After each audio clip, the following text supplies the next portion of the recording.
Hello and welcome to the fourth edition of our Investment Insight series, Magellan Minutes. Unfortunately, due to COVID, we've found ourselves broadcasting via Zoom yet again. The challenging times continue, but we are hopeful that we'll be back in studio again very soon. My name is Jennifer Herbert, Key Account Manager at Magellan, and in this session, I'll be talking with Emma Henderson, one of our investment analysts. We'll be discussing pandemic-related risks for the restaurant companies, labour shortages and inflationary pressures, as well as how our consumer staples are faring in the current environment. Thanks for joining us, Emma. Thanks for having me, Jen.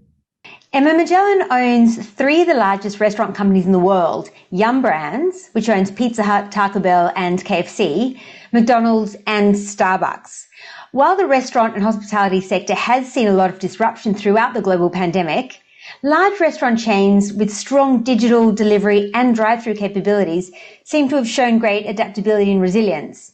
How has your thinking about pandemic-related risks for the restaurant companies evolved from the early days of the pandemic? So, Jen, if we rewind back to March and April of 2020, the restaurant sector, which has typically been very economically defensive, was facing multiple key uncertainties. Were government restrictions going to force restaurants to close entirely? And if so, for how long? And how are consumers going to feel about eating at restaurants in the midst of a global health crisis? As a result, in the early days of the pandemic, we spent a lot of time running scenario analysis and trying to stress test the cash requirements and financial obligations of each of our portfolio holding companies. And at the end of the day, we were ultimately comfortable in their ability to navigate the pandemic as it unfolded. So now, 2 years on, what we have seen is most countries have moved away from zero tolerance policies when it comes to COVID, more towards a living with COVID strategy. And as a result, for restaurants, this means that widespread restaurant closures have largely become a thing of the past. It also means that restaurant customers have become a lot more used to adapting their behaviour if the pandemic backdrop changes, shifting their spending between restaurant channels. There has also been a silver lining throughout this volatility and has created some opportunities both in restaurants but also the consumer sector as a whole. We've seen strong brands get stronger and taking share from smaller competitors. If we think about Starbucks, their market share position in the US is now in its strongest ever position. And chains like McDonald's and KFC and Taco Bell have been key beneficiaries of a consumer shift towards drive-through. However, as we all know, the pandemic is far from over, and new variants like Omicron still have the potential to cause some near-term business disruption. In the current environment, the biggest challenges facing restaurants are now relating to staffing and the supply chain. And in some cases, this has led restaurants to have to shorten their hours, close dining rooms, or even take items off their menus. So I think we've all seen the cafes and restaurants that have had to close or cut down trading hours due to the staffing challenges. Is what we're seeing all related to the new Omicron variant, or were there already pre-existing challenges that restaurants were facing on the labour side? So Omicron has definitely exacerbated what was already a challenging labour situation. As a result, restaurants are now having to deal with a high volume of workers taking time out of the workforce for sick and isolation leave.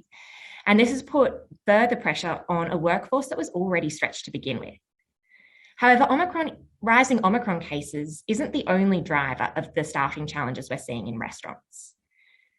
I'm sure many people have seen headlines around what is being called the post-pandemic Great Resignation. And this is something that's hit the hospitality sector particularly hard.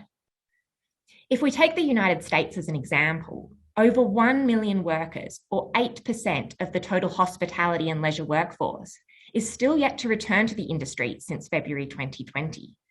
And this is despite US restaurant sales being ahead of pre-pandemic levels. Originally, a large part of this was being attributed to unemployment benefits and stimulus payments that were making it attractive for people to stay at home. But as those payments have rolled off, workers haven't returned to the extent originally expected. It has become clear that there are other factors preventing restaurant workers from returning. That might be continuing fears about getting COVID at work, stressful working conditions in the restaurants themselves, or other pandemic-related factors like lack of adequate childcare as a result of ongoing school and daycare closures. Okay, so what strategies are the restaurants implementing to try and attract and retain staff in this current environment? So the first step that we're seeing restaurants take is to increase hourly wages. And we're seeing that being led by large chains like Starbucks and McDonald's. Restaurants are also hiring more recruiters, increasing their investment in training support, and being creative with sign-on bonuses and other benefits.